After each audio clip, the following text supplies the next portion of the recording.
So we're at the stage now where we have the thickness cut. This is the back top. So that thickness fits in there evenly on the back side. We have to cut that back portion off, this part right here. So we want to do it accurately. We want the width of this cut from here to here. We want that to be the exact thickness of what this is. And what I've always done in class is I've always just sat my leg on top of the blade, brought my fence over, and then used my fence as a stop for how much had to be taken off. And what always happened then was we would have the small little piece here which is stuck between the blade and the fence as kickback. And I have my window behind me here, so it's just not going to work out great to do it in that manner. So instead, I'm going to put a stop block onto the fence of my miter gauge, like so. That way I'll be able to bring my boards up to that stop and go ahead and make my cuts like that. So what has to happen is I have to determine how much has to be cut off there. So I'm going to use the same method that I was using in previous ways. Bring this up, set my blade right over top, set my board right over top of the blade so it's even with it. Bring my stop over.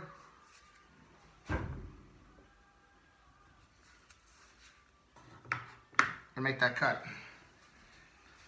So now that's the width that I want to cut out there. I'm going to see if it looks how it looks. So it looks like this. Looks pretty dang good. Now I want to set my blade height.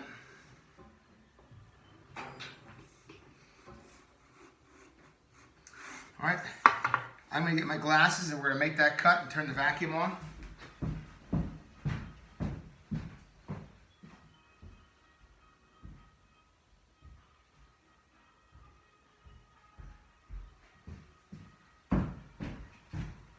We're still not totally free of the chatter of the piece that I'm cutting off here. We have these are my new glasses here. I try them out. When I go through here, I'm still going to have a loose piece between my stop block and the blade. So it's going to chatter around a little bit, but I'm going to try to push it all the way through so it goes over to the other side. So I'm going to turn my vacuum on.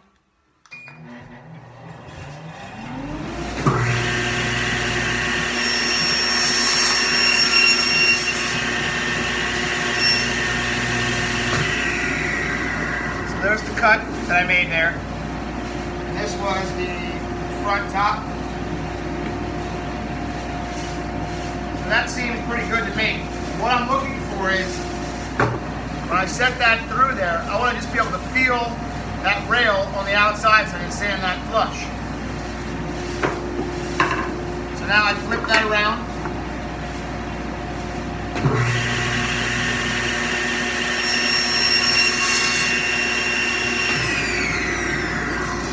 See that little wedge piece turned, so I wasn't able to go all the way through. So I just turn my blade off and I'll throw these pieces away. These are the pieces that were on the outside edge there. Okay? So my stop is not going to change for any of my cuts here. What is going to change is my depth of cut. If you recall,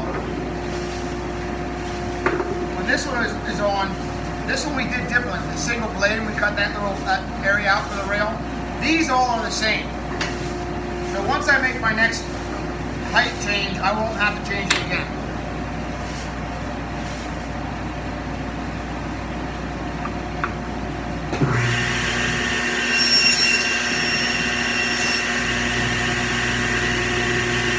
Back bottom.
gate stop. I'll just grab my stuff and I will throw that away. You see the back top.